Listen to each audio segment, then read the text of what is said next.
Alors, donc je suis donc Gladys Charpalin, je suis psychologue clinicienne et j'interviens. Alors, je suis intervenue dans diverses structures de la Guadeloupe et d'ailleurs. Là maintenant, j'exerce plus en structure, je fais plus de la formation et tout ce qu'on appelle aussi analyse de pratique professionnelle.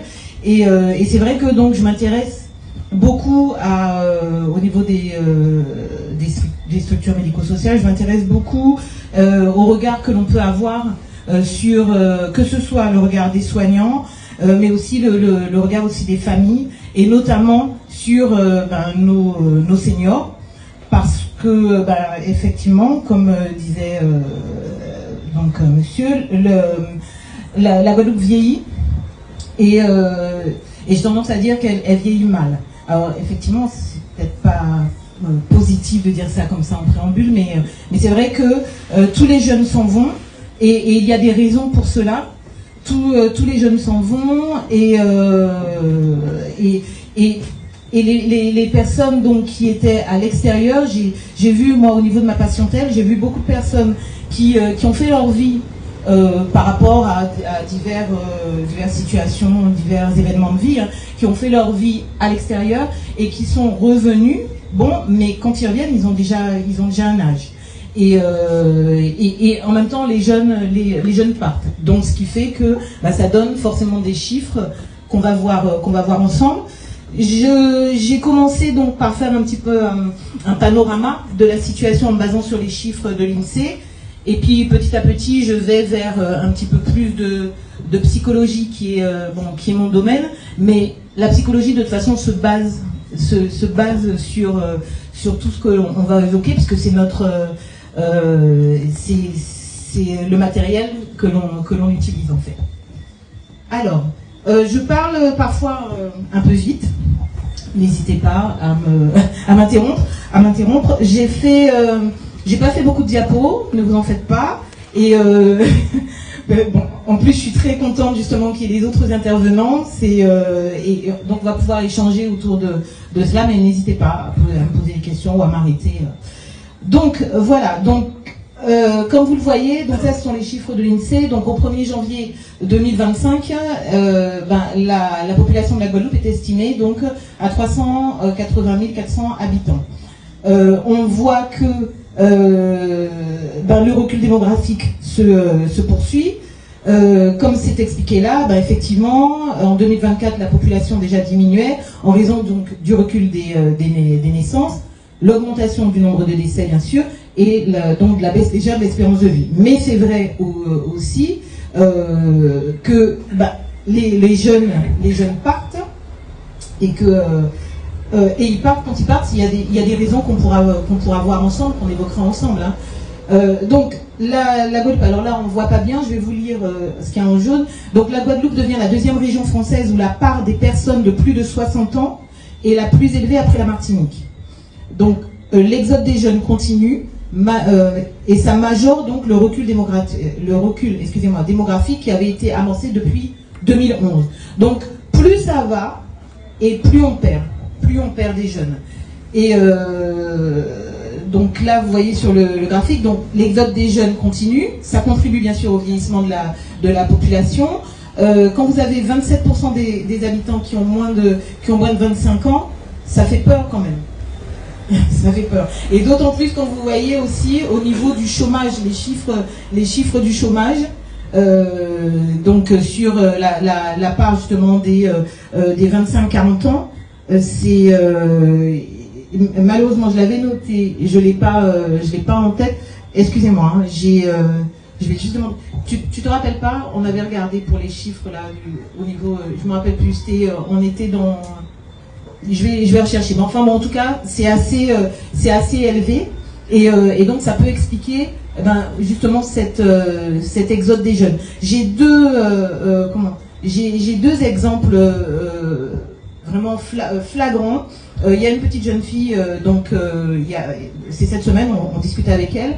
Elle est revenue pour pouvoir travailler en Guadeloupe. Elle a fait des études, elle a fait un bachelor elle est partie en France, elle a fait un bachelor, etc. et tout. Puis finalement, elle s'est dit qu'elle a pas envie. Elle avait déjà un travail, elle était déjà bien payée. Et elle s'est dit non, qu'elle veut rentrer. Donc elle rentre en Guadeloupe et tout. Et bon, elle a trouvé que des petits boulots, mais vraiment rien qui correspondait à ce qu'elle voulait. Finalement, elle s'acharne et tout. Puis bon là, elle décide que bon, c'est pas la peine, elle repart. Et elle commence à chercher, donc elle n'est pas encore repartie là, mais elle commence à chercher un peu des offres et tout. Et finalement, elle tombe donc sur des offres où juste pour un stage, alors écoutez bien, pour un stage, on lui proposait 1 700 € pour un stage payé. À chaque fois, quand elle est venue là, toutes les offres qu'on lui a proposées, c'était 1 500 €. Et pour un CDI, hein. Alors que là, ce qu'elle a recherché, voilà, on lui propose un stage payé à 1 700 €. C'était pas encore un boulot, c'est le stage payé. Donc, on se pose des questions.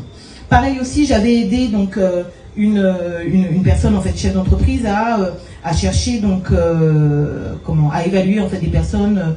Elle voulait embaucher. Et donc elle avait rencontré plusieurs personnes et tout. Et donc il y avait une petite jeune fille, pareil, elle avait moins de 27 ans, elle avait deux masters, elle parlait 4 langues. Alors, j'espère qu'il n'y a personne de la région, mais s'il y a quelqu'un de la région, c'est tant mieux. Elle part à la région, on lui propose 1 500 €. C'est grave. Donc forcément, qu'est-ce que ça donne envie à cette personne-là? Ça lui donne envie de repartir. Elle s'est acharnée, elle est quand même restée, elle est rentrée dans l'entreprise qui lui a donné qui a bien voulu l'accompagner dans ça, etc. Mais en attendant, on lui proposait 1 500 € avec 2 masters et elle parle 4 langues. C'est grave. Et c'est quelqu'un du pays. Donc moi, quand j'entends des fois des choses excusez-moi, j'avance déjà un peu sur le débat, mais c'est parce que ça me trouble énormément.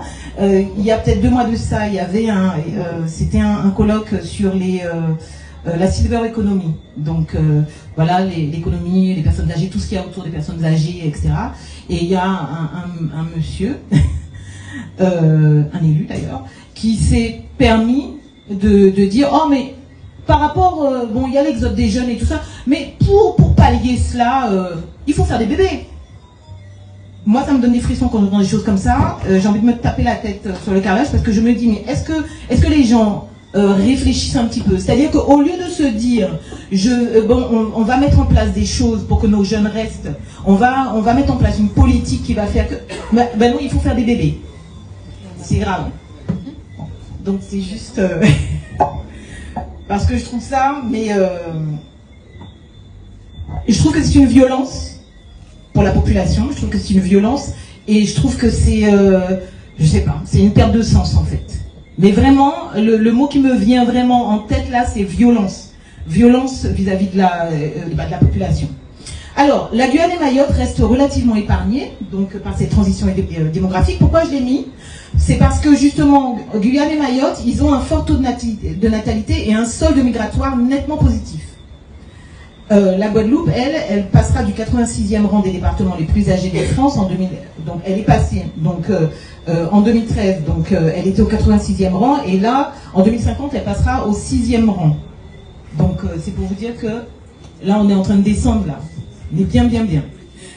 Pourquoi cette diapo? Je reviens vraiment dessus au niveau du fort taux de natalité et du solde migratoire pour la Guyane et Mayotte. C'est que, effectivement, nous nous plaignons tout le temps que oui, il y a les étrangers, etc. Nous nous plaignons tout le temps. Mais en attendant, rien n'est fait pour que nos jeunes restent. Donc, et on peut aussi même dire que souvent c'est grâce à ces populations qui viennent, si nos classes restent encore avec des enfants. Tout à fait.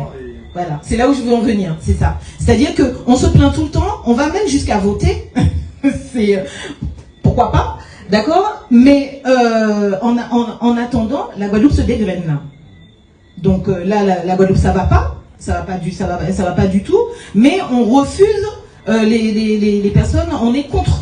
On est contre ce qui pourrait arriver. Donc, il n'y a pas d'enfants, il n'y a que des seniors, tout va mal, mais on se permet encore, enfin bon, c'est un avis perso, hein, mais ça n'empêche que ça me... Quand on voit les chiffres, quand on se base sur quelque chose de concret, quand on se base sur des chiffres, ça permet de réfléchir un peu.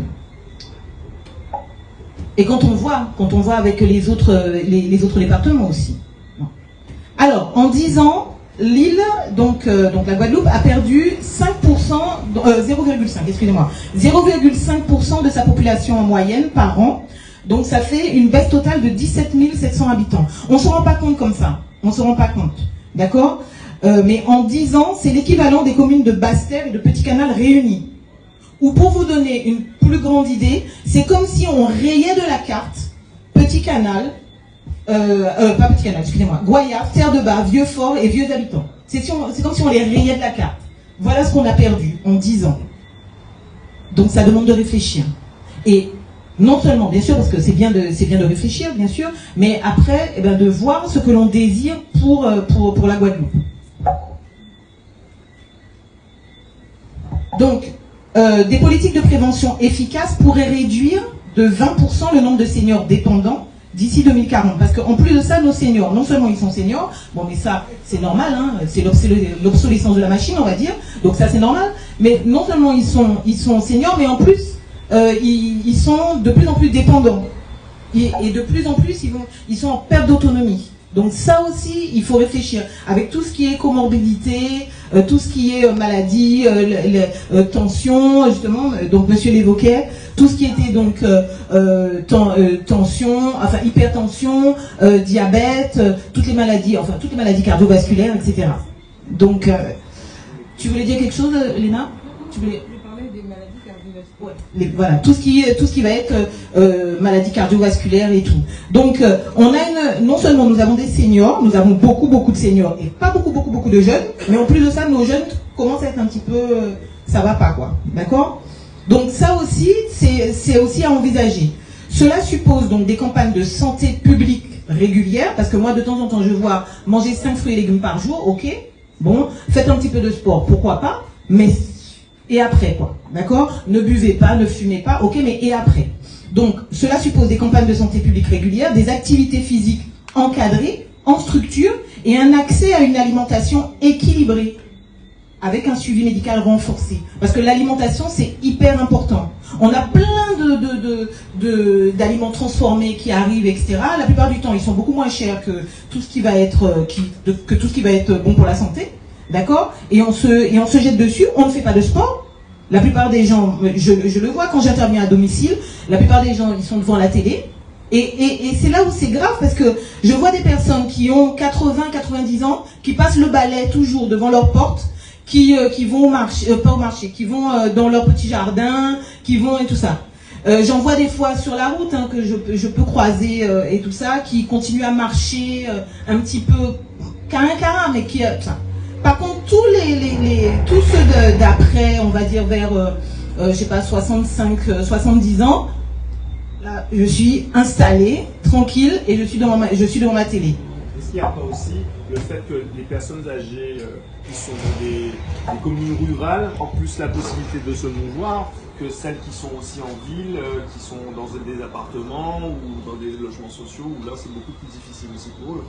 Ça peut, oui, pourquoi pas. Ça peut être une des raisons, mais il y a aussi pas mal de personnes, même âgées, alors après, je vais y aller aussi tout à l'heure. C'est vrai qu'après, ça nécessite au niveau de l'habitat aussi, de permettre aux personnes, parce que quelqu'un qui se trouve dans une tour au 15e étage, elle va pas redescendre, ça c'est sûr. Donc ça aussi, il faut y penser. Mais vous avez plein de personnes âgées qui on va dire qui ont dépassé les 75 ans, qui continuent à marcher, qui vont faire une petite balade, alors que on a de plus en plus de seniors. Enfin, on a des seniors qui sont jeunes, bon, et qui maintenant ont adopté un mode de vie avec le téléphone, avec la télé. Tout le monde est sur WhatsApp. Donc les WhatsApp avec toutes les théories du complot qui peuvent tourner, la télé, les tablettes, etc. et tout. Et voilà. Et quand c'est ça, on fait pas d'activité physique. Donc là aussi, il faut réfléchir, c'est-à-dire que notre société aussi, elle a changé, et que nos seniors eux-mêmes ont changé aussi. alors je parlais de l'alimentation équilibrée, voilà, et puis le suivi médical renforcé, bon, avec toutes les difficultés que l'on rencontre en Guadeloupe, bien sûr. Alors, l'opportunité, les opportunités, selon moi, par rapport à ce constat, ça serait, bon, développement des filières locales dans la santé connectée, avec des résidences seniors, des loisirs adaptés, des transports sur mesure, parce qu'on a aussi un problème avec les transports. Donc là maintenant, vous êtes obligé d'avoir une voiture. Si vous n'avez pas, en Guadeloupe, si vous n'avez pas de voiture, eh ben, vous allez nulle part. Donc oui, bah voilà quoi, vous n'allez nulle part.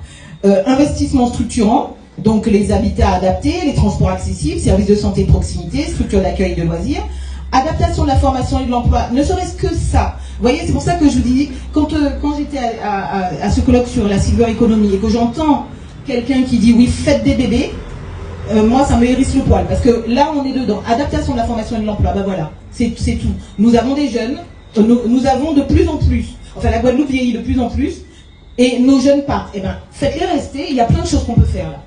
Adaptation de la formation et de l'emploi. Ça ne veut pas dire que tout le monde veut être aide à domicile, bien sûr. Tout le monde ne veut pas être auxiliaire de vie, bien sûr. Mais il y a plein d'autres choses. Il y a plein d'autres emplois autour. Vous avez infirmiers, ergothérapeutes, artisans et professionnels du bâtiment pour l'adaptation des logements. Un petit peu plus haut, je parle de la santé connectée. On a plein d'informaticiens. On a plein de jeunes qui manient l'informatique et tout ça et qui peuvent faire des choses comme ça. Donc il y a tellement de choses à faire si on a envie. Mais malheureusement, bon, je ne sais pas si on a envie en fait. Donc, valorisation du patrimoine, de la transmission intergénérationnelle et des savoirs locaux. Donc ça passe par la langue, la cuisine, l'artisanat, musique, c'est tout ce qui va être transmission. J'entends tout le temps parler de culture, et quand je regarde, si pour moi, enfin, si la culture, c'est de faire du gros cas toute la journée, pour moi, c'est pas ça. C'est pas ce qui va, si c'est d'être au patrimoine de l'humanité, etc. Si ce n'est que ça, eh ben on est mort, quoi, en fait. On va danser le gros cas ici. Mais c'est tout. Mais en attendant, et puis jusqu'au jour où on ne pourra plus danser le gros cas, parce qu'on sera tellement vieux de toute façon qu'on ne pourra plus rien faire. Donc, au niveau du patrimoine et de la culture, de la transmission intergénérationnelle, des savoirs locaux, il y a tellement de choses à faire. Donc voilà, ça constituerait un acte de développement identitaire fort, et notamment dans le cadre du tourisme culturel. Bon. Il y a la prévention aussi de la perte d'autonomie. Donc, sachant qu'en 2021, en Guadeloupe et en Martinique, les problèmes fonctionnels affectaient 3 personnes âgées de 60 ans et plus vivant à domicile sur 10. Les problèmes de santé restreignaient 45% des seniors dans leur activité quotidienne. C'est-à-dire que dans l'ensemble des seniors à domicile, vous aviez 45% des seniors qui étaient restreints dans leur activité quotidienne à cause des problèmes de santé. C'est énorme, vous voyez. Et 11% étaient en situation de perte d'autonomie. Donc voilà. Vous en faites pas, hein, là, c'est bientôt fini toutes les catastrophes. Là. Alors, là c'était les opportunités, maintenant il y a les préconisations, parce que quand même, bon, je peux pas que me plaindre, d'accord ? Il faut faire aussi des propositions. Et donc, dans les préconisations, moi je pense, en tant que psychologue qui intervient à domicile et qui travaille ici, mais qui travaille aussi ailleurs, d'accord ? Et qui voit un petit peu ce qui se passe, je crois qu'on a tellement de choses à faire, promouvoir le bien vieillir et le comment vieillir. Maintenant, tout le monde veut être jeune. Sauf que, depuis le jour de votre naissance, vous êtes programmé pour vieillir. Hein. D'accord ? Tous les jours, toutes les heures, vous prenez un petit peu. Bon. Donc, comment envisager justement ce bien vieillir, ce comment vieillir ? Sachant que la vieillesse, le vieillissement, ce n'est pas une maladie. Le vieillissement n'est pas une maladie. Le vieillissement n'est pas pathologique. Le vieillissement, c'est quelque chose de normal. Ça devient pathologique quand il va y avoir effectivement des problèmes de santé, des choses comme ça, etc. Mais à la base, le vieillissement, c'est pas une maladie. C'est pas parce qu'on vieillit qu'on est malade. Donc c'est ça. C'est comment on arrive à envisager et comment on prépare son vieillissement, puisque c'est quelque chose qui est inéluctable. D'accord ? Donc comment on prépare ce vieillissement. C'est avec tout ce qui va être hygiène de vie. Dans l'hygiène de vie, vous avez l'hygiène alimentaire, vous avez justement hygiène de vie, c'est-à-dire aller marcher, toujours préserver votre esprit. On parle tout le temps de Alzheimer. C'est la pathologie à la mode. Ok ? Mais sauf que comment on se nourrit? Comment on se nourrit, déjà au contact des autres, etc. Mais tout ce qui est possible, comment on accompagne le vieillissement. Comme vous avez dû le voir, je suis passionnée par ce que je dis, donc il ne faut pas que je me lance trop, parce que sinon... faut pas que je me lance trop dessus, parce que sinon, j'ai toute la nuit pour... Alors, accompagner le vieillissement, effectivement, donc de la population, comme justement là ce qu'on leur fait aujourd'hui, mais c'est super, parce que voilà, des ateliers, des conférences, etc., on peut accompagner donc le bien vieillir et le comment vieillir. Travailler les règles élémentaires qui concernent l'hygiène de vie, hygiène alimentaire, activité physique, travail sur soi. Activité physique, ça ne veut pas dire que vous allez vous mettre à courir le 100 mètres, c'est pas ça. Activité physique, c'est dans tout ce que vous faites tous les jours. Quand vous passez un balai, quand vous marchez pour aller, au lieu de prendre la voiture, eh ben vous marchez, vous allez jusqu'à la boulangerie, ou alors, je sais pas moi, à la plage, ben justement, quand vous allez à la plage, vous faites 2-3 brasses, etc. Tout ce que l'on fait tous les jours, comment on s'active. Quand on va danser, quand on va... Voilà. C'est ça. Sur les portables, en général, vous avez le comptage des pas. Amusez-vous à faire ça, à regarder combien de pas vous faites par jour. Eh ben vous risquez d'être étonné. Soit vous risquez d'être étonné positivement parce que vous allez voir que finalement, tiens, mais je marche, je me doutais pas que je marchais autant, bon, ou soit à ce moment-là, vous allez dire, ah ouais, quand même, je fais rien, je suis tout le temps assis sur ma chaise, je fais rien, d'accord? Mais en tout cas, c'est quelque chose qui est intéressant. Activité physique, c'est pas forcément faire du sport, mais c'est tout ce que vous allez faire dans... Alors, il faut savoir que nous, les femmes, on fait beaucoup d'activités physiques, on fait plus de choses que vous, les hommes. C'est comme ça, c'est pas de notre faute, non, c'est une boutade. C'est une boutade. Même si, mais c'est une boutade quand même. Bon, après il y a le travail sur soi. Donc le travail sur soi, effectivement, comment on envisage, le bien vieillir, le comment vieillir. Comment on arrive à se dire mais que c'est normal quoi. Je vieillis et alors, est-ce que ça veut dire que je suis vieille, je suis laide ou je suis vieux, je suis ça. Voilà, comment j'amorce ça et comment je travaille l'estime de soi. Prévenir la perte d'autonomie, c'est favoriser la verticalité. Ça, en tant que psy, quand j'interviens, que ce soit dans des structures ou alors à domicile, toujours ce que je favorise, c'est ça. Favoriser la verticalité et le mouvement. Parce qu'une personne âgée correctement accompagnée, elle peut et elle doit vivre debout. Évidemment, c'est dans la mesure du possible. Si c'est quelqu'un qui est gravataire, on ne va pas la mettre debout de force. Mais tant que l'on peut préserver cette verticalité, c'est hyper important. La verticalité, c'est vraiment l'une des caractéristiques qui va nous distinguer des animaux. D'accord? Donc, c'est quelque chose vraiment... Et il faut savoir que, par exemple, à partir de 85 ans, quelqu'un qui ne marche plus perd environ 25% de sa masse musculaire pratiquement tous les 15 jours, quoi. Donc c'est important de vraiment veiller à ce que les personnes fassent 2 petits pas, machin, hop là. J'ai l'impression qu'on est en train de me dire qu'il faut peut-être que je... J'ai compris le message, je me dépêche. Donc, voilà, la verticalité c'est quelque chose d'hyper important. Former et recruter en local, d'accord, pour endiguer le chômage et faire face à l'enjeu de la dépendance. Ça aussi c'est important. Alors évidemment quand je dis ça comme ça a l'air simple, mais ça a l'air simple parce que c'est simple. Tout simplement. Il n'y a rien de compliqué là-dedans. Et je me dis que si moi j'arrive à y réfléchir, j'arrive à y penser, et je suis sûre que dans la salle, tout le monde y pense aussi, pourquoi ça se fait pas, quoi. D'accord?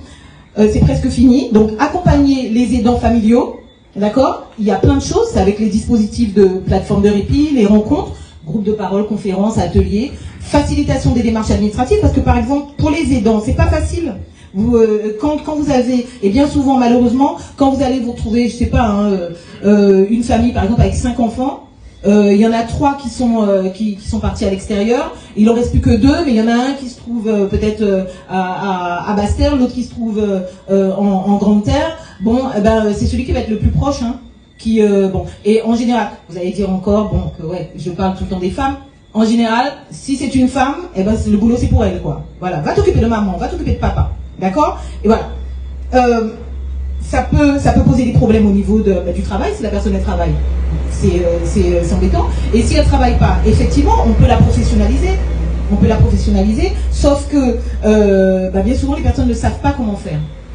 Et même quand la personne travaille, elle peut, si elle est aidant, si la personne devient aidant familial, elle peut être aidée dans le cadre de son travail. Elle peut bénéficier de certaines choses. Mais ça, il faut le savoir.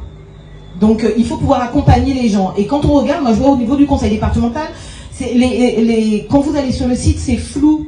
je me rends compte que pour les personnes, c'est flou. Quelqu'un qui veut, qui vraiment a de la bonne volonté, mais il y a déjà tout le poids. Il faut que je m'occupe de maman, de papa, tout ça. J'ai mes enfants, j'ai ceci, j'ai le travail. Il faut encore faire. C'est flou. Donc, il y a plein de choses à faire pour pouvoir accompagner les personnes au niveau administratif. Il y a ce qu'on appelle le baluchonnage. Malheureusement, ça se fait pas encore en Guadeloupe, mais ça pourrait se faire. C'est-à-dire que c'est une solution qui est destinée donc aux aidants familiaux qui s'occupent de proches en perte d'autonomie et pour lesquels donc le changement d'environnement et d'habitude est hautement préjudiciable. C'est-à-dire que la personne, on ne peut pas la changer de place. On est obligé de la garder à la maison. On ne peut pas la mettre parce que vous avez des fois des personnes, pour laisser souffler un peu les aidants, on va hospitaliser donc la personne. Mais parfois vous avez des personnes qu'on ne peut pas hospitaliser. Il faut les laisser à la maison. Donc à ce moment-là, avec le baluchonnage, il y a une personne il y a un intervenant, bien sûr formé et tout, qui va pouvoir s'occuper de la personne, d'accord, pendant que l'aidant peut respirer un petit peu. Et ça c'est hyper intéressant, c'est-à-dire que la personne elle peut partir une semaine et elle sait que il y a quelqu'un qui est là dans la maison qui s'occupe de son proche. Et donc je disais donc professionnalisation évidemment. Conclusion, ouf. Donc alors conclusion. Donc à l'horizon de 2030, les 75 ans et plus augmenteront de moitié. En 2030, 28 000 personnes âgées seront en perte d'autonomie. Donc vivre seul et être âgé depuis 75 ans, on a observé que ça accroît le risque de pauvreté. La taille des logements, bien sûr, est mal adaptée au maintien à domicile, et les aidants familiaux sont un appui indispensable au maintien à domicile. Donc rien qu'avec cette conclusion-là, il y a pas mal de choses que l'on peut faire, sur lesquelles on peut travailler, et on peut donner du travail, on peut former les jeunes. Les assises des Outre-mer ont relevé que l'offre de transport en commun, bon évidemment je ne vais pas vous surprendre, hein, mais les assises des Outre-mer ont relevé que l'offre de transport en commun était inadaptée sur l'archipel par manque de maillage territorial, de véhicules adaptés et d'accès aux lieux de vie. D'accord ? Concernant l'urbanisme, elles ont mis en évidence que l'accessibilité des trottoirs était limitée. Moi, je vois, pendant un moment, je vivais à Capesterre. Maintenant, je vis à Saint-Claude. Mais avant, je vivais à Capesterre. À chaque fois, mais j'étais effarée. Mais je peux même pas dire que j'étais effarée. J'étais même effrayée, même. J'étais émulsionnée, on va dire. Vraiment. Quand je voyais des trottoirs avec des trous, des machins, je me disais, mais attends, c'est pas possible. Une personne âgée, là, elle se casse la figure à tous les coups. Puisque moi-même, je me tordais la cheville tout le temps. D'accord ? Donc, concernant l'urbanisme, elles ont mis en évidence que l'accessibilité des trottoirs était limitée, mais aussi que les plans locaux d'urbanisme prévoyaient peu, et j'ai mis peu, mais c'était pour être gentil, pour être politiquement correct, mais en fait, on s'aperçoit que les PLU ne prévoient pas, donc cette adaptation nécessaire au vieillissement de la population. Donc 53% des natifs de la Guadeloupe âgés de 20 à 34 ans et diplômés du supérieur, parce que nous avons des diplômés, hein. À chaque fois, on a l'impression que nous sommes des tébés, mais en fait, on a plein de diplômés. Bon. Donc, 53% des natifs de la Guadeloupe, âgés de 20 à 34 ans et diplômés du supérieur, travaillent et vivent en France, bien sûr.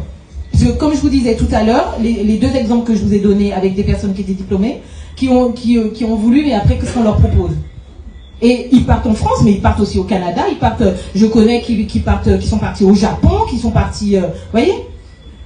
En 2013, la Guadeloupe comptait 54 seniors pour 100 jeunes. Ça, c'était en 2013. Là, on a une estimation, c'est-à-dire dans 5 ans, parce qu'on est déjà en 2025. Donc, la Guadeloupe aura 134 seniors pour 100 jeunes. Donc là, on a dépassé, là. Alors, c'est vrai nous pris fort, hein. Nous toujours pris fort, mais quand même. Donc, il y a un moment, faut arrêter d'être pris fort quand même, hein. Donc là, ça, c'était juste une petite, une petite image, puisque justement, c'était par rapport au jeunisme, hein. On est toujours en train de se demander, mais toi, tu es vieux, tu es machin. Ah, mais non, moi, je suis pas vieille. Bon, à quel âge ? À partir de quel âge on sent qu'on est un vieux débris inutile ? Moi, je vous dis, il n'y a qu'à aller en structure, et vous allez voir qu'à partir d'un certain moment, on vous fait clairement comprendre que votre date de péremption est arrivée là. C'est comme les yaourts. Donc, ça fait peur. Ça fait peur. Donc, je finirai bien sûr sur, quand même, j'interviens en tant que psy, donc tout ce qui construit l'être humain dès son plus jeune âge, donc le regard, la parole, le geste tendre, est trop fréquemment refusé aux personnes âgées. Je m'en aperçois souvent en structure. C'est triste. Alors après, bien sûr, on peut parler du manque de moyens, on peut parler de plein de choses, mais ça n'empêche que Ça c'est un problème et tout à l'heure justement tu disais que oui on prend soin de nos personnes âgées, mais là, malheureusement j'ai l'impression qu'on s'est européanisé. Réellement là on est il y a une perte de proximité, une perte de sens, et aussi bien chez les personnes que chez les soignants, hein. Et ça c'est triste. Donc moi je me rappelle que quand j'étais en France, je disais ah non, ce que vous faites là chez moi en Guadeloupe, jamais. Quand j'ai commencé à travailler au CHU, aïe. Là, je me dis, j'avais honte, parce que j'ai vu des choses, mais incroyables. Donc, tout ce qui construit l'être humain dès son plus jeune âge, le regard, la parole, le geste tendre, est trop fréquemment refusé aux personnes âgées, surtout quand de surcroît elles sont en perte d'autonomie. Il s'agit de traiter les seniors avec humanité, de les réhabiliter dans ce qu'elles possèdent, dans ce qu'ils possèdent de typiquement humain. Ça nécessite un changement global de comportement des soignants, de l'entourage, notamment les aidants, qui en qualité d'accompagnants professionnels doivent être formés à la bientraitance, au changement de comportement de la personne accompagnée et d'éventuels autres troubles. Parce que effectivement, là maintenant, on a de plus en plus de troubles, il y a de plus en plus de pathologies, donc il faut être formé. Et voilà, j'en finirai là. Là, vous avez donc des documents de référence avec des liens. Voilà, bon là, vous voyez pas tout, mais en fait, bon, c'est ce que j'ai mis en gras. Voilà, vous tapez ça sur Internet et vous avez tout ce qui concerne. Et effectivement, je me base beaucoup sur les principes de l'humanitude, même si vous avez beaucoup d'établissements qui sont labellisés humanitude pour tout ce qui est bientraitance, mais malheureusement, comme il n'y a pas d'évaluation, faite, alors que normalement dans la démarche de l'humanitude, dans ce process, il faut que les établissements soient évalués. Malheureusement, ça ne se fait pas, donc on s'aperçoit que finalement, on n'est pas du tout dans ça, c'est-à-dire le vivre et mourir debout, c'est ce que je disais, la verticalité, l'ouverture vers l'extérieur, d'accord, donc que la personne puisse communiquer, puisse sortir, voilà. Le lieu de vie, lieu d'envie, donc avec réalisation des projets d'accompagnement personnalisé. Les zéro soin de force, sans abandon de soins, évidemment. Quand on dit zéro soin de force, ça ne veut pas dire que on laisse tomber la personne et qu'on l'oblige à rien. Mais c'est simplement qu'il y a des fois peut-être des pratiques qui peuvent être très invasives, et si on sait que c'est pas la peine, bon. Donc on accompagne la personne autrement, mais on ne la laisse pas tomber, on l'accompagne autrement. Et le respect de la singularité et de l'intimité. Et là, je finirai vraiment sur ça. Donc, respect de son sommeil, de son rythme de vie. Et pourquoi je parle aussi de l'intimité? Parce que j'ai vu aussi pas mal de fois où, par exemple, on va rentrer comme ça, où on fait des toilettes avec la porte ouverte, ou des choses. On oublie que la personne, que le senior, la personne âgée, est une personne. Dans personne âgée, il n'y a personne. Voilà. Je vous remercie.